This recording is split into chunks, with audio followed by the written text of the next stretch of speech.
Olá, começamos agora mais um Frente a Frente e hoje a nossa entrevista é com o professor, doutor, PhD em Meteorologia, Luiz Carlos Moulion. Ele que nos fala sobre os desafios do país para conciliar interesses econômicos com avanços tecnológicos e, claro, com a sustentabilidade ambiental. Na contramão dessas possibilidades, a gente se defronta com imensos desmatamentos recorrentes em áreas, como já falei, grandes da Amazônia, regiões como o Centro-Oeste, como também o norte do país. E o senhor, professor, a quem eu agradeço por ter aceitado o convite de estar novamente aqui no Frente a Frente, que tem pós-doutorado em hidrologia de florestas. Devastação de matas no volume que acontece no Brasil pode comprometer o equilíbrio climático do Brasil e do planeta? Gorete, é uma satisfação estar aqui com você novamente e também, claro, com o telespectador, o internauta. Gorete, sob o ponto de vista global, o desmatamento não afeta nada. O efeito maior do desmatamento é local. E, principalmente, o que mais sofre, na realidade, o impacto ambiental maior é a erosão dos solos. E, claro, mudança da qualidade da água dos rios, da vida aquática e de toda a vida que depende desses rios. Sob o ponto de vista climático, não há problema nenhum, não há impacto global, porque a Amazônia, por exemplo, ela tem 5 milhões de quilômetros quadrados e numa superfície de um planeta que tem 510 milhões de quilômetros quadrados. Portanto, ela representa 1% apenas da superfície do planeta, quando o planeta, por exemplo, tem 71% de oceanos, que são um dos grandes controladores do clima global. Agora, estou dizendo que clima não é argumento para se preservar a Amazônia. Clima não é. O grande argumento que nós temos... Qual seria o argumento para preservar a Amazônia? Sob o ponto de vista da biodiversidade, que provavelmente, talvez mamíferos, a gente conheça os 95%. De vez em quando se encontra, acha-se uma nova espécie. Árvores, talvez a gente conheça 40%, 50% das espécies que estão lá. Que são base para a farmacologia mundial, exatamente. Não é? Quando você entra, por exemplo, répteis, talvez uns 30%, mas na hora que entra em micro-organismos, que acho que a grande revolução para a humanidade vai ser o momento que o homem começar a dominar esses micro-organismos, né? Há quem diga, por exemplo, que o nosso próprio corpo, nós somos 53% bichos, micro-organismos, e 47% humano. Então, esses micro-organismos hoje está se percebendo na agricultura, por exemplo, que eles fazem uma simbiose com as raízes e liberam nutrientes que estão no solo que a planta não consegue tirar. Quer dizer, então, em matéria de micro-organismos da Amazônia, nós praticamente somos zero, totalmente ignorantes. Então, a biodiversidade é um grande argumento para se manter a floresta e, é claro, sob o ponto de vista ambiental, o maior problema que se tem ao desmatar uma região tropical é que as chuvas são muito intensas. Nós fizemos um experimento... Constantes também, né? Tem lugar na Amazônia, que né? chove 330 dias, né? Pois é. Nós fizemos um experimento há 35 anos atrás em que nós colocamos uma área com uma calha e solo e vimos o seguinte, que há uma perda, se generalizar o resultado daquele experimento, haveria uma perda em torno de 300 a 330 toneladas de solo por ano. Ou seja, uma camada de 2 centímetros a 3 centímetros por ano seria jogada nos rios. E, claro, seria um desastre, né? Então, desmatamento para a plantação de soja, por exemplo, professor? Mas, do ponto de vista de clima, por exemplo, não faz diferença. Porque, por exemplo, há vídeos circulando aí na internet que dizem, olha, uma árvore como uma suma-uma, que é uma das grandes árvores da Amazônia, joga mais de 1.000 litros de água por dia. Então, esse apelo emotivo, emocional, a pessoa diz, caramba, se desmatar, não vai ter mais umidade. Primeiro que a umidade não vem da Amazônia. Vem Vem do Oceano Atlântico. O Oceano Atlântico é que fornece toda a umidade. Em números mais assim, mais arredondados, entra 1 milhão de metros cúbicos por segundo na forma de umidade, vapor. Ou seja, 1 milhão de toneladas por segundo entra. Mesmo atinge mesmo as regiões longínquas do litoral, como o norte e nós fizemos experimentos. A região amazônica? Nós fizemos experimentos em 85 e 87, junto com a NASA, e encontramos núcleos de sal marinho, que são chamados núcleos de condensação, que ajudam a formação de nuvens de chuva, em Tabatinga, na fronteira do Brasil com a Colômbia. Isso porque, como o vento não cessa e temos aí um deslocamento da ordem de 35 a 40 km por hora, em questão de 4, 5 dias, esse material chega até os Andes. Mas como eu estava dizendo, esse apelo, dizer que uma árvore na Amazônia joga 1.000 litros, uma árvore de 20 metros de diâmetro, joga mais de 1.000 litros. Isso não é nada. Um campo de soja, quando a soja está enchendo a vagem, ele joga mais do que o dobro do que a floresta. E quando se tem, por exemplo, plantações como banana, como se tem no norte de Minas Gerais, por exemplo, eles usam uma lâmina d'água de 10 milímetros, ou seja, 10 litros por metro quadrado. Mas o que está em questão é a biodiversidade, não é? Claro, eu estou dizendo que, sob o ponto de vista de clima, dizer que essa seca de 2014 a 2016 foi provocada pelo desmatamento, não tem base científica alguma. A conservação da floresta é devido à sua biodiversidade, que é importante, e também no que se refere à proteção ambiental, proteger o solo da erosão e a qualidade da água. Professor, o senhor esteve recentemente participando de um fórum de debates na Federação das Indústrias do Rio Grande do Norte, foi isso? Sim. Não é verdade? E lá o senhor reafirmou que não existe aquecimento solar, ou seja... Global. Aquecimento global, perdão. E essa afirmação já gerou muitas controvérsias, polêmicas, né, no meio científico aqui no Brasil. E o senhor mantém essa afirmação de que não há aquecimento global. Na verdade, o que há é o inverso, é o esfriamento global. Como comprovar isso cientificamente? Bom, primeiro que eu já falo contra o aquecimento global produzido pelo homem, sim, antropogênico, como se diz, que seria então devido à queima dos combustíveis fósseis, como o petróleo, carvão, liberando gás carbônico e, consequentemente, aumentando o efeito estufa, ou a pecuária ruminante, que libera metano, que também seria um gás de efeito estufa. Já tenho falado disso já há 30 anos que eu venho falando. Na contramão da maioria, desde, né? Que o IPCC, que é a sigla em inglês para o Painel Intergovernamental de Mudanças Climáticas, que agora virou mudança climática, mas antes era aquecimento global. Toda a mudança pode ser para cima e para baixo, mas a deles é só para cima. Então, 30 anos que eu venho falando sobre isso, escrevendo sobre isso. Quando me permitem, publico. Quando a censura não dá, né? O que eu vou fazer? E a censura, professor? Há muita censura. Então, o que... Mas a censura vem da academia? Da academia. Sobretudo da academia? Sobretudo da academia. Sobretudo da academia. Qual o interesse da academia em censurar uma ideia contrária que pode ser contestada por meio de argumentos científicos também? Na realidade, o aquecimento global deles, essa história, inclusive, diga-se de passagem, hoje, né? De 2 a 14 de dezembro, está ocorrendo na Polônia a 24ª Conferência das Partes, a COP24.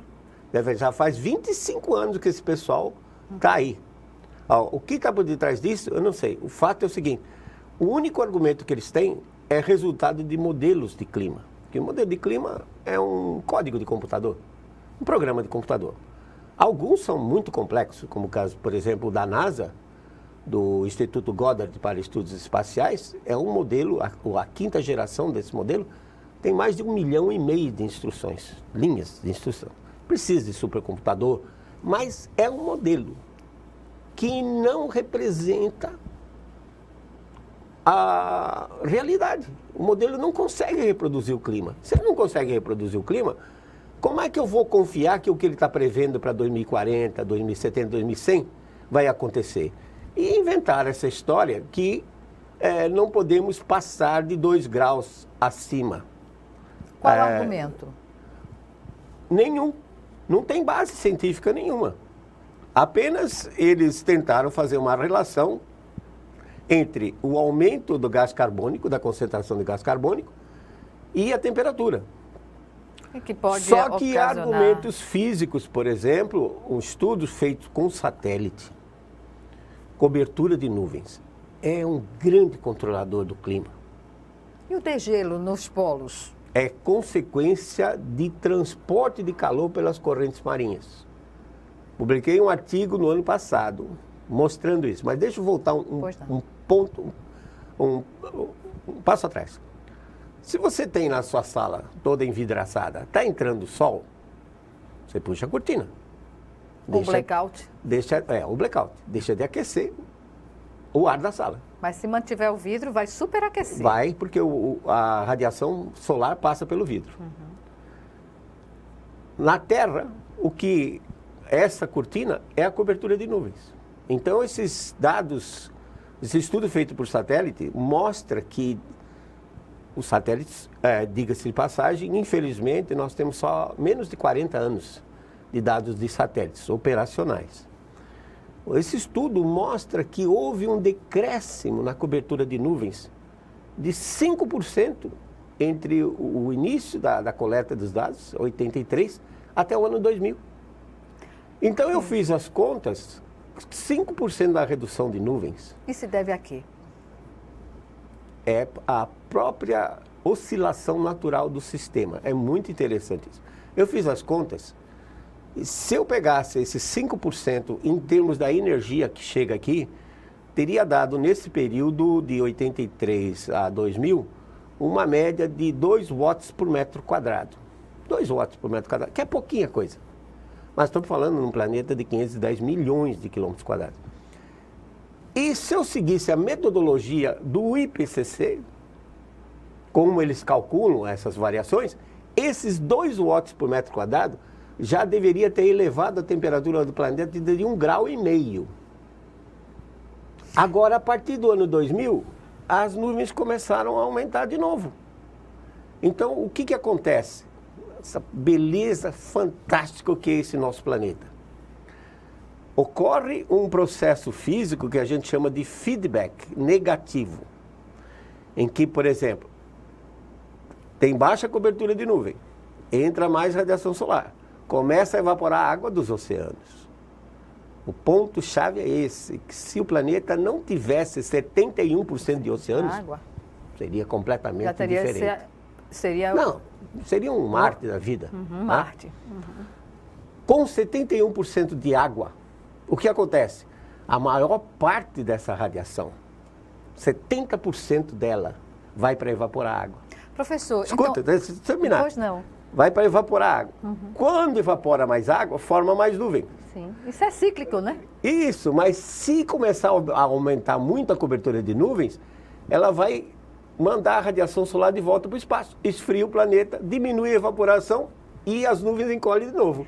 Então ele fica pulsando. Essa variabilidade do clima, então, segue a um movimento cíclico, natural. Repetitivo. Vamos dizer que não sei. Quando a gente fala cíclico, dá a ideia de que natural. De que a ideia tem um tempo determinado para isso. 25, é indeterminado. 25, 30 anos. Não, às vezes tem fenômenos que ocorrem que são imprevisíveis. Por exemplo, a explosão do vulcão, como o Monte Pinatubo, em junho, 15 de junho de 1991, o que aconteceu?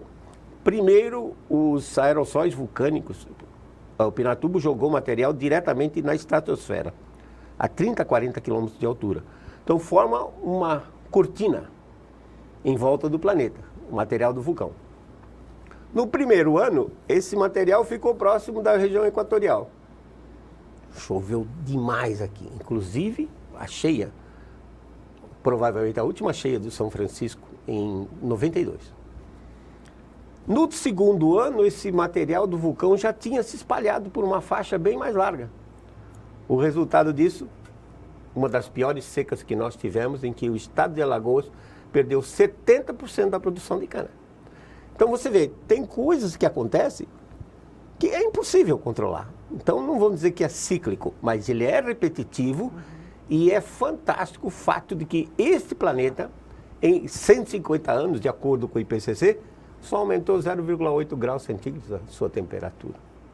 E agora, infelizmente, a notícia é, minha opinião pessoal, os próximos 10, 12 anos vai haver um resfriamento global e não um aquecimento, e vai ser mais sentido fora das regiões tropicais. Então, países como Estados Unidos, Canadá, o Bloco Europeu, o Norte, né? Isso, a Rússia, China, vão sofrer esse resfriamento. O Brasil também vai.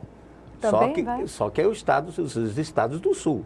As regiões que estão abaixo dos trópicos. Argentina, Uruguai e Rio Grande do Sul. Na semana passada, estamos em pleno verão, geada na Serra Catarinense. E já tinha ocorrido em janeiro deste ano, geada em pleno verão.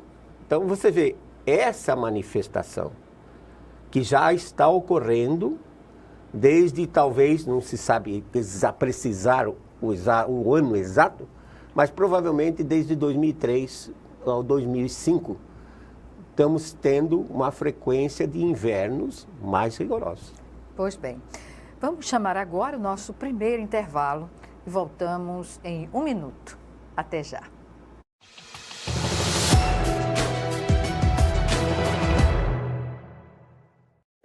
Ok, gente, trabalhos concluídos. Agora o Grupo 1 vai apresentar. Para inovar cada vez mais nas formas de ensinar, o MEC criou o Centro Nacional de Mídias da Educação. Estúdios onde são realizadas aulas em tempo real. Tem que conectar com tudo. Professor mediador e alunos dentro da sala de aula. Muito bom, pessoal. É isso aí. E um professor especialista dentro do estúdio. Para saber como levar as aulas para sua escola, acesse o site ou baixe o aplicativo. Ministério da Educação, Governo Federal. Ele é tudo pra mim. Eu não me imagino viver sem ele. Parece que era mentira, né? Uma criança daquele tamanho ia ter um câncer.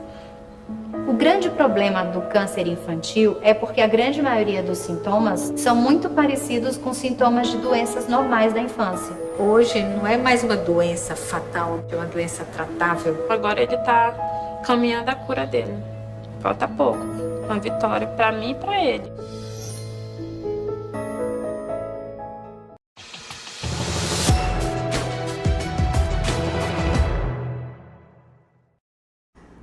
Estamos de volta com Frente a Frente, que hoje recebe o professor, doutor, PhD em Meteorologia, Luiz Carlos Mulion, que nos faz aqui uma avaliação sobre aquecimento, resfriamento global. E no final do bloco anterior, professor, o senhor que tem um currículo extenso aqui para dizer que, além do que falei sobre o professor, ele tem formação no Canadá, Estados Unidos, Alemanha, Inglaterra, e já atuou como consultor da NASA, 2 grandes experimentos já realizados na região da Amazônia, aqui no Brasil, e pode nos dizer, né, por que haverá resfriamento nos próximos 10 anos em países tropicais, como o nosso, que serão atingidos, não é? E a causa principal desse resfriamento? Bom, a causa principal é a nossa fonte de energia, que é o Sol. O Sol é um astro não muito bem comportado. Ele tem 2 ciclos básicos que nós conhecemos. Afinal de contas, temos aí da ordem de 400 anos, desde que Galileu começou a observar o Sol. Não tem muito pouco tempo. Mas ele tem um ciclo de atividade de 11 anos. Em 4 anos ele atinge um máximo, depois leva 7 decaindo. Mas superimposto a esse ciclo de 11 anos, ele tem um ciclo maior, de cerca de 100 anos, chamado ciclo de Gleisberg.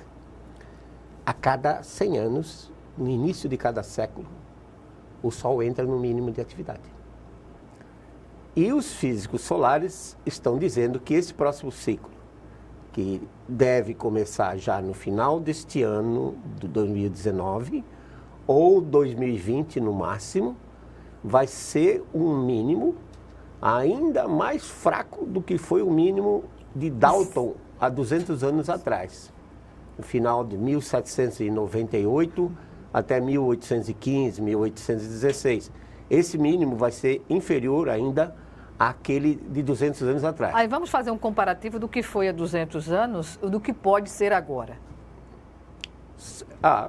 Charles Dickens, por exemplo, no Oliver Twist, relata como eram os invernos da Inglaterra nesse período, né? O rio Tâmisa chegava a congelar e o pessoal fazia feiras em cima do rio Tâmisa. Eu não creio que vá chegar a esse ponto, porque naquela época já vinha frio de um período desde 1350 depois de Cristo, que segundo o IPCC durou até 1850. Eu particularmente, analisando dados do Brasil, diria que esse período frio, chamado a Pequena Era Glacial, durou até 1915, 1917, que foi quando o Sol estava num mínimo. Agora o Sol está repetindo esse mínimo em 2020 a 2030. Os russos... E aí é um ciclo de mínimo, né? É um mínimo, mas mínimo minimorum mesmo, daqueles bem baixos que só ocorrem a cada 100 anos. Bom, tem dois aspectos. Um é o privilégio que a gente tem hoje, com toda essa parafernália de telescópios, são 3 telescópios voltados para o Sol. Potentes. A NASA lançou, há cerca de um mês e meio atrás, lançou uma nave especificamente para estudar esse mínimo solar. Então, a vantagem é que pela primeira vez a humanidade, o Homo sapiens, vai ter condições de ver como é que o Sol se comporta, num mínimo que só ocorre a cada 100 anos. Mas aí o outro lado é que esse resfriamento, por exemplo, para as regiões fora dos trópicos, ele vai encurtar o período de cultivo. E é exatamente a fome que tem movido a humanidade. Todas essas guerras que você vê, quando você estuda desde a época de egípcios, romanos, sempre foi a fome que causou grandes distúrbios sociais. Por exemplo, a Revolução Francesa, de 1789, ela foi causada porque o povo estava em um período frio, frustrações de safra. Então, o que vai acontecer? É o que está acontecendo hoje nos Estados Unidos. Os estados do norte, Minnesota, Iowa, estão colhendo soja debaixo da neve. E rezando para que a temperatura fique baixa, porque se a neve passar pela máquina colheitadeira e derreter, aí eles perdem o grão. Então é o que vai acontecer. As primaveras, os invernos vão se alongar 2, 3 semanas a mais, eles vão ter que esperar para plantar. Em compensação, quando chegar no final do verão, início do outono, já pode ocorrer geadas e nevascas que vão impedir essa colheita. Então, aqui no Brasil, nós vamos ver isso mais no Rio Grande do Sul e Santa Catarina, né? Com temperaturas baixas durante o inverno e invernos mais rigorosos. Eu disse que isso tem acontecido já desde 2003, 2005, a gente não sabe ainda precisar bem a data, porque tem que esticar um pouco mais a coleta de dados mais para frente, esperar passar mais um tempo. Mas eu só vou lhe dar um exemplo. Em 2010, junho de 2010, uma massa terpolar passou pelo Uruguai, matou mais de 100 mil cabeças de ovelha, que a ovelha já vem com aquele casaquinho, mais resistente, casaquinho né? Pois de inverno. De lã. E o Paraguai reportou uma perda de mais de 7 mil cabeças de gado. Porque o gado de corte, ele fica no pasto. O gado leiteiro é recolhido para retirar leite na madrugada. Mas o gado de corte, ele fica no pasto. Exposto. E o animal morre de hipotermia, morre de frio. Né? Pois é. Então, o Sol entrando no mínimo de atividade, o que vai acontecer é que o campo magnético solar ele vai ficar mais fraco. Quando ele fica mais fraco, a Terra é bombardeada por raios cósmicos galácticos, que por sua vez produzem mais nuvens. E são essas nuvens que vão refletir a radiação do Sol. De tal forma que os oceanos esfriando, como a atmosfera é aquecida por baixo, o ar em contato com a superfície, os oceanos, que constituem 71% da superfície desse planeta, se esfriando os oceanos, o clima vai esfriar. Então há uma argumentação muito sólida nesse aspecto. E eu estou sendo modesto. Eu digo que não é uma nova era glacial. Em média pode cair 0,2, 0,3 graus centígrados. Mas os russos acham que isso aí vai se esticar até o ano 2050. Eu acho que não. Acho que passado esse mínimo solar, o Sol começa a aumentar a sua atividade e devemos ter, depois disso, um período semelhante a 1925 até 46, em que o Sol teve um máximo de atividade nesse período, né? Então, acho que isso mais ou menos deve se repetir. Professor, já que estamos falando em clima, não é? Um tema em discussão que foi levantado recentemente pelo, então, presidente eleito Jair Bolsonaro, de trazer tecnologia de Israel para ajudar de forma coadjuvante no desenvolvimento da região do semiárido no Brasil. Há necessidade de buscar tecnologia fora do país? Quando eu entendo, não sou cientista, mas a gente sabe das experiências no mundo e das condições que o poder público teve no Brasil, sobretudo na região Nordeste, não é? A região do semiárido aqui na região Nordeste, de trazer uma alternativa energética que não seja o que nós dispomos no momento. O desenvolvimento regional, bom, primeiro, respondendo a sua pergunta, não precisa trazer nada. De fora para cá, nós já temos tudo.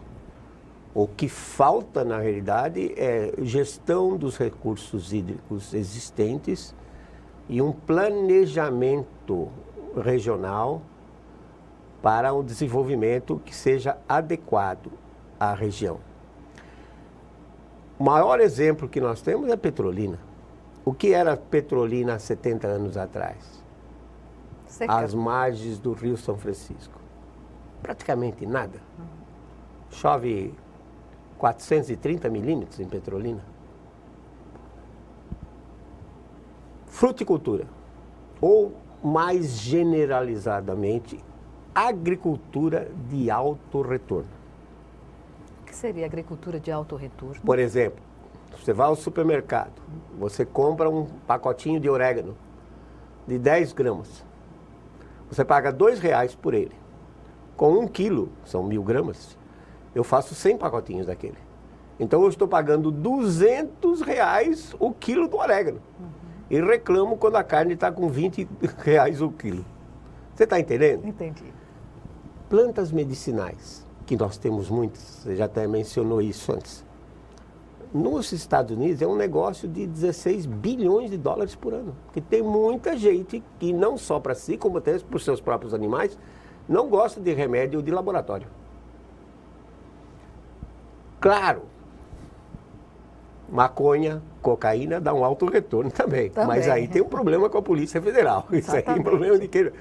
Então, frutas, plantas medicinais, plantas ornamentais, são agricultura, fazem parte da agricultura de alto retorno. Não adianta o nosso sertanejo ficar plantando, quando chove, ficar plantando feijão, macaxeira, milho. Porque quando ele está colhendo, todo mundo está colhendo. O preço vai lá embaixo, né? Não tem como competir. Tem que fazer um planejamento. Esse tipo de coisa vai condenar o nosso sertanejo à miséria eterna.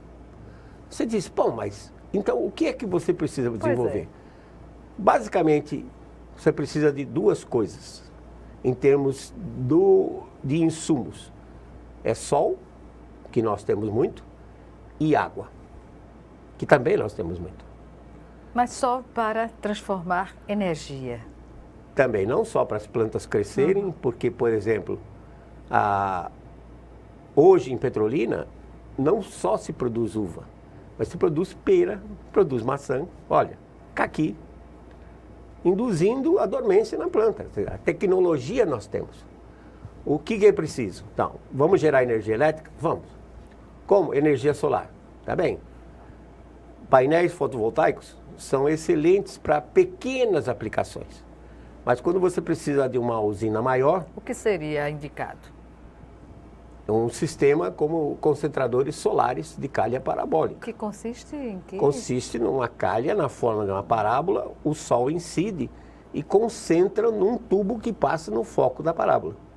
Nesse tubo circula um óleo em circuito fechado, o óleo chega a 400 graus centígrados, entra numa caldeira, gera vapor, e o vapor toca a turbina a vapor, e a turbina a vapor, o gerador elétrico. Custo-benefício de um investimento como esse, professor?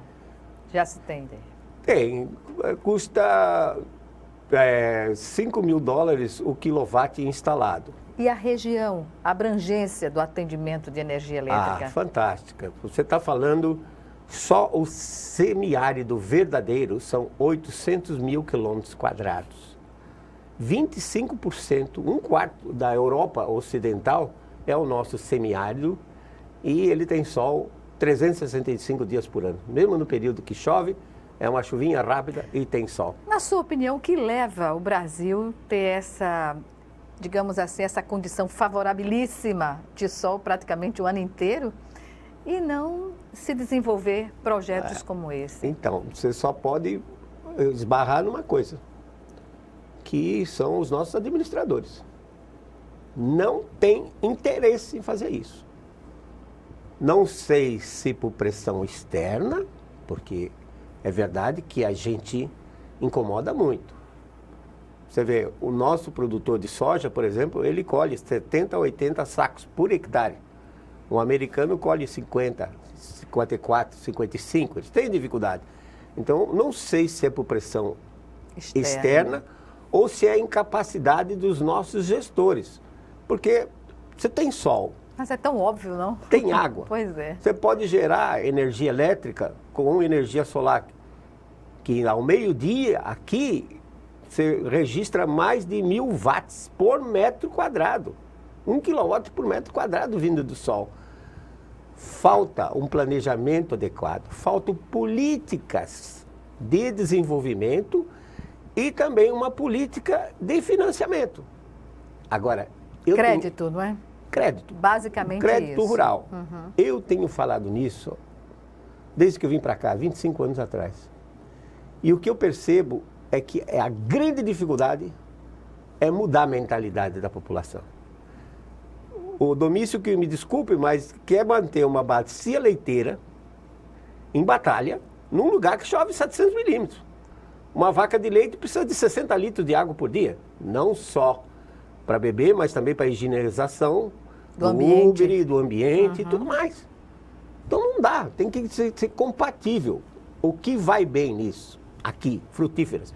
Eu tinha até um projeto que eu acabei não realizando, porque não dá para fazer tudo na vida, que é fruticultura irrigada com gotejamento, água dessalinizada. Você vai dizer, mas é caro. Não é caro. Quando você tem adequado. Por exemplo, cito um pequeno exemplo. A Embrapa lançou uma variedade de uva, há 4 anos atrás, chamada B de bola, BR de Brasil, Magna. Essa uva dá 3 safras por ano, que o ciclo dela é menos de 100 dias, e em cada safra ela dá 30 toneladas. São 90 mil quilos de uva por hectare por ano. Ou seja, um custo-benefício... Isso, quer dizer, se o indivíduo dessalinizar a água, produzindo 90 mil quilos por hectare por ano, ele não vai ter o lucro dele? E como vai? Como? Um boi não dá isso. Pois é. Professor, vamos chamar agora o nosso segundo e último intervalo. Voltamos em 1 minuto.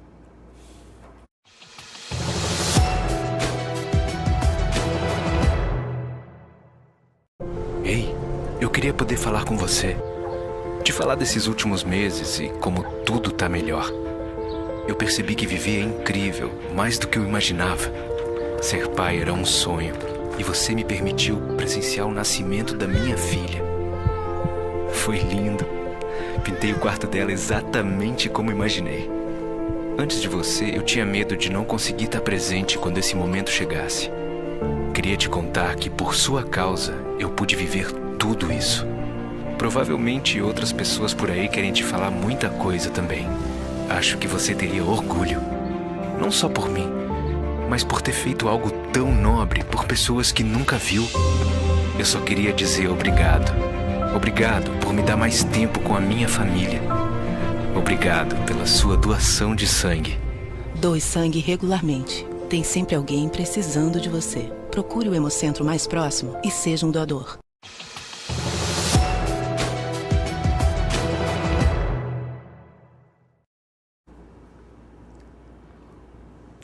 Estamos de volta para o último bloco do Frente a Frente, que hoje recebe o professor meteorologista Luiz Carlos Mulion.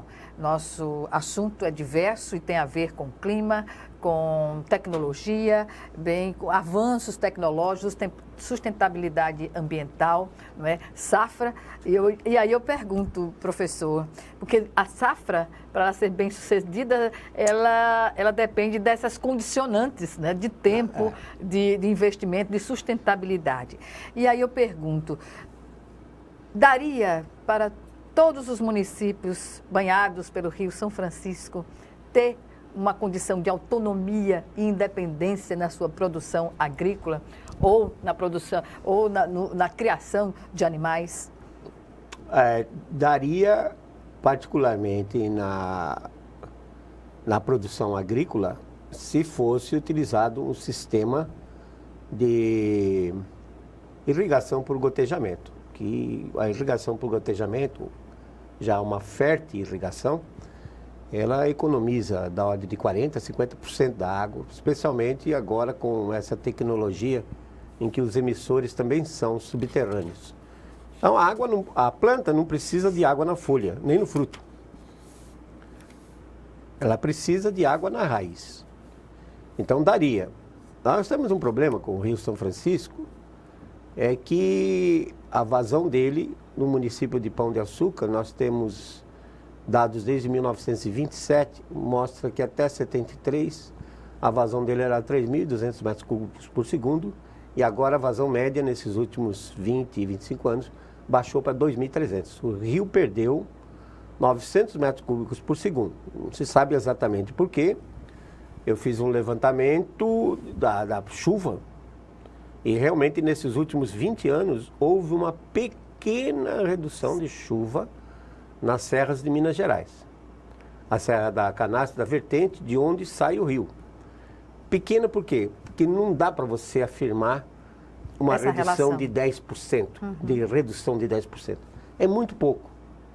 Mas como a bacia de captação, que vai desde a Serra até Pirapora, tem aproximadamente 112 mil quilômetros quadrados, isso para mim representa já uma perda para o rio de aproximadamente 40%. Ou seja, eu explico metade da perda do rio por essa redução de chuva na Serra de Minas Gerais. Pois é, perda do rio por redução de chuvas e ainda tem um componente nesse contexto da salinização em algumas áreas, né? Mas isso não é tão crítico assim. Eu diria que uma fonte, vamos dizer assim, de perda, né? Uma perda também, foi a criação do Lago de Sobradinho. Porque o Lago de Sobradinho, ele quando está na sua cota normal de operação, ele tem uma área de 4.214 quilômetros quadrados, e eu fiz uma estimativa de que esse lago perde 400 metros cúbicos por segundo, Gorete, por evaporação. É um rio que sai para a atmosfera, é carregado pelos ventos e vai chover lá nos Andes. Né? Lá nos Andes. Nos Andes, porque ele vai convergir, o vapor vai convergir lá. E também o fato de que nos últimos anos aumentou muito consumo de água, né, pela agricultura, embora a Agência Nacional de Águas, a ANA, diga que só de outorga oficial tenha 173 metros cúbicos, mas acho que tem mais. Estão tirando mais água do que... Então o rio perdeu. Agora, ainda assim, esse rio está jogando 550 metros cúbicos por segundo no oceano. Para você ter uma ideia o que é isso, o Rio Colorado, que fez um deserto chamado Califórnia, deserto, a média dos últimos 50 anos de chuva na Califórnia é 190 milímetros. Chove menos do que aqui. Ele tem 520 metros cúbicos por segundo em média, a vazão dele. É um desperdício que acontece aqui? Eu acho que sim. Temos que encontrar uma rediscutir solução isso. para isso. Temos que rediscutir.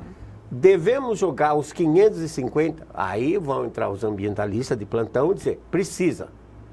Mas eu já apresentei um projeto para o governador, foi entregue na mão do secretário do Planejamento. Não sei se vão levar adiante isso, a ideia, mas a ideia é basicamente você construir talvez 3 barragens no Baixo São Francisco e fazer 3 lagos permanentes.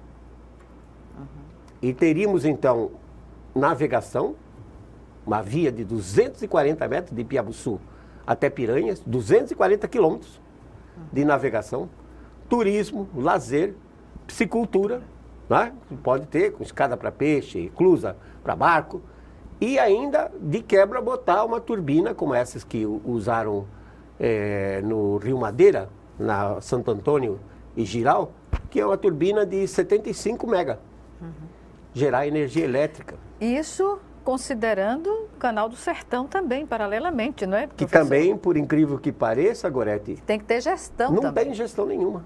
Cada um faz o que quer com aquela água. Tá? Não tem gestão nenhuma. Antes deveria ter o que se chama em inglês de Water Authority, uma autoridade sobre a gestão da água. Antes desse canal ser construído, já devia ter essa comissão que iria regulamentar o uso da água. Para não haver desperdício Isso, também. e temos né? que discutir, embora os ambientalistas sejam contra, temos que discutir se vale a pena jogar atualmente os 550 metros cúbicos por segundo do Rio São Francisco no mar. Professor, estamos infelizmente no minuto final do nosso programa e eu pergunto a sua opinião sobre a possibilidade real de o Brasil sair do Acordo de Paris. Bom, Bolsonaro repetiu novamente nessa semana passada que vai sair do Acordo de Paris. O Acordo de Paris não serve para nada. É um fundo que eles querem de 100 bilhões de dólares para reduzir as emissões de gás carbônico. E é uma hipocrisia. Por quê, professor? Porque, por exemplo, a Alemanha terminou a construção de 23 termoelétricas a carvão. 23 termoelétricas a carvão, uma potência de 12 gigawatts. É uma Itaipu e meia. O Japão, depois que fechou as usinas com o acidente de Fukushima... Mesmo com o Acordo de Kyoto? Mesmo com o Acordo de Kyoto. O Japão, depois que fechou as usinas nucleares devido ao problema de Fukushima, Sim. se mantém como? Importando carvão da Austrália e usando termoelétrica. A Polônia, onde está sendo realizada Que a é uma conferência energia cara, agora, né, professor? é cara, mas a energia mais cara é aquela que você não tem. E você precisa de energia e água para o desenvolvimento. Além, obviamente, de um bom planejamento e gestão Para dos recursos. armazenar energia, né? Claro, armazenar energia é um outro grande problema. A humanidade ainda não conseguiu armazenar energia elétrica. A gente consegue armazenar calor, mas energia elétrica ainda vai ser um futuro próximo. Pois é, professor, é lamentável encerrar essa entrevista agora, mas o tempo chegou ao fim. Eu agradeço mais uma vez a sua participação e até uma próxima oportunidade. Uma satisfação para mim estar aqui e pode contar sempre comigo para a gente discutir esses aspectos que eu continuo falando. E vou continuar falando até morrer. Quem sabe um dia a gente consiga mudar a cabeça dessas pessoas. Obrigada, professor. Obrigada a você também que nos assistiu e até o nosso próximo encontro aqui, frente a frente.